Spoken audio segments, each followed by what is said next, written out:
Bismillahirrahmanirrahim. Assalamualaikum warahmatullahi wabarakatuh. Hamdan wa syukran lillah, salatan wa salaman ala rasulillah, la nabiyya ba'da. Apa kabar pemirsa?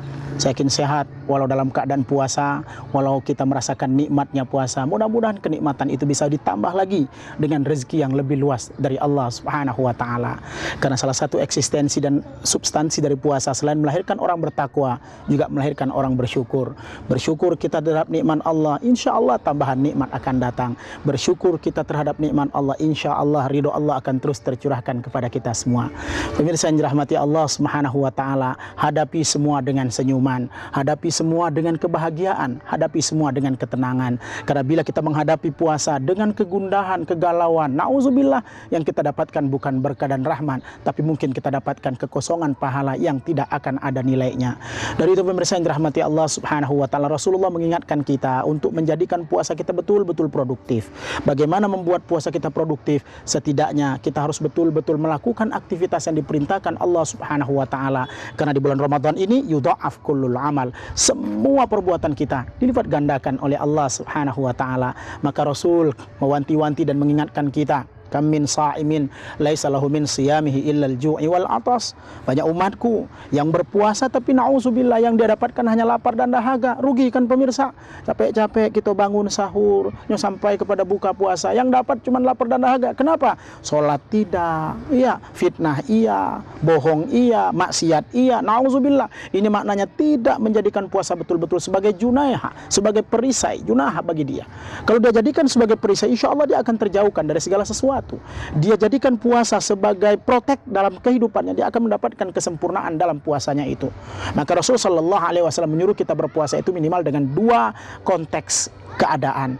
Sebagaimana sabda Rasul sallallahu alaihi wasallam, man shoma ramadhana wa aqamahu imanan wa ihtisaba ghufira lahu ma taqaddama min dzambi. Siapa yang berpuasa di bulan Ramadan dibarengi dengan mendirikan malamnya dengan qiyamul lail, Allah akan menghapus dosa-dosanya bila dia landasi dengan iman dan ridho kepada Allah Subhanahu wa taala dan mengharap ridho Allah Subhanahu wa taala. Maka dua keadaan inilah yang menyempurnakan puasa kita, yang menyempurnakan hidup kita, yang menyempurnakan kedekatan kita dengan Allah Subhanahu wa taala. Maka pemirsa, coba kita cek, kira-kira kita puasa ini karena kewajiban saja, atau kewajiban kita memang sebagai orang beriman, atau mungkin kewajiban kita hanya sekedar melepas begitu saja. Secara khusus Allah firmankan dalam Al-Quran surah Al-Baqarah 183 pemirsa, amanu panggilannya di sana, tidak ya ayyuhal muslimun. Kenapa? Karena memang Allah ingin memanggil orang yang hatinya dekat dengan Allah, yang al-qaulu bil lisan at-tasdiqu bil qalb wal a'mal bil jawari. Mulut mengatakan, hati mengiyakan, badan mengamalkan.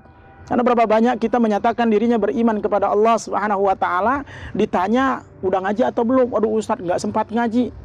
Tapi yang lain masih sempat. Na'udzubillah. Ustaz nggak sempat ini. Maknanya tidak memprioritaskan Allah Subhanahu wa taala dalam dirinya, maka dia termasuk orang jauh dari rahmat Allah Subhanahu wa taala. Maka dari itu, kalau kita ingin puasanya mantap, coba kita tanya diri kita, puasa saya untuk siapa sebenarnya? Puasa saya lakukan untuk apa sebenarnya? Tidak lain dan tidak bukan, semua kita lakukan karena Allah.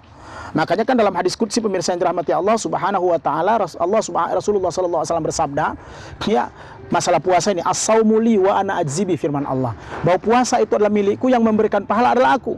Maka standarisasi puasa bukan lemahnya pemirsa, ya, bukan woi nampak dia tuh orangnya capek segala macam, udah, bukan itu standarisasinya. Standarisasinya adalah bagaimana dia bisa mengaplikasikan nilai-nilai keislaman, nilai-nilai keimanan dan ketakwaan di dalam puasanya.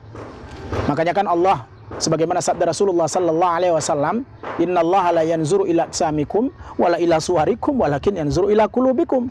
Jadi pemirsa yang enggak begitu gagah, atau pemirsa yang gagah seperti saya, itu jangan sampai menyatakan itulah yang terbaik. Oh tidak, Allah tidak pernah melihat tubuh kita, Allah tidak pernah melihat jabatan kita, Allah tidak melihat keadaan kita. Yang Allah lihat apa?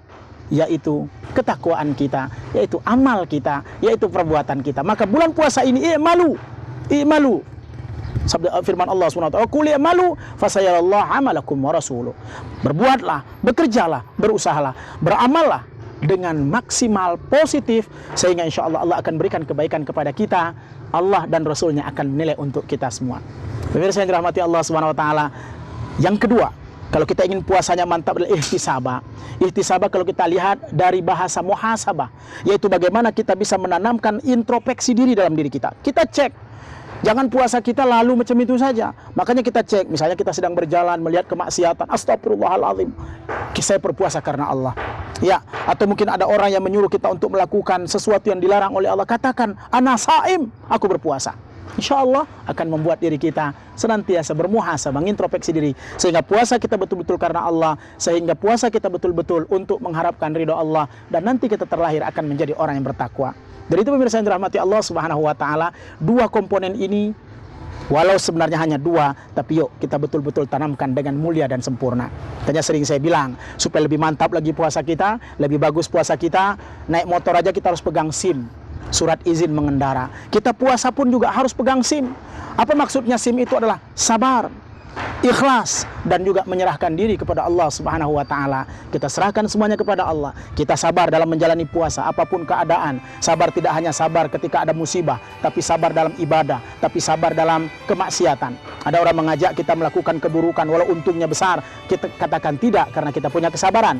Orang mengajak kita untuk melakukan sesuatu yang nilainya besar tapi dia adalah korupsi, katakan tidak. Karena kenapa? Yang kita lihat bukan nilainya, tapi yang kita lihat adalah berkahnya. Disitulah letak kesabaran. Kemudian ada keikhlasan.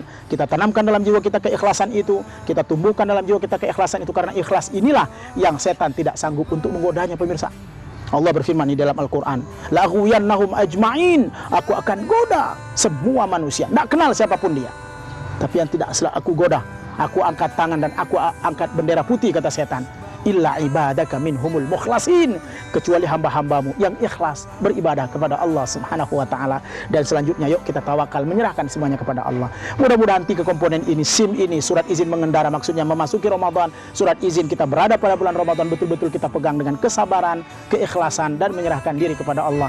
Usaha sudah kita lakukan maksimal, semoga Allah memberkati. Mudah-mudahan apa yang saya sampaikan ini bermanfaat. Mudah-mudahan pemirsa, puasa-puasa kita hari-hari yang telah kita jalankan diterima oleh Allah Subhanahu wa Ta'ala menjadi puasa yang terbaik insyaallah. Ila liqa, ma'assalamah, akhirul kalam, wallahul muwaffiq ila aqwamit thoriq. Assalamualaikum warahmatullahi wabarakatuh.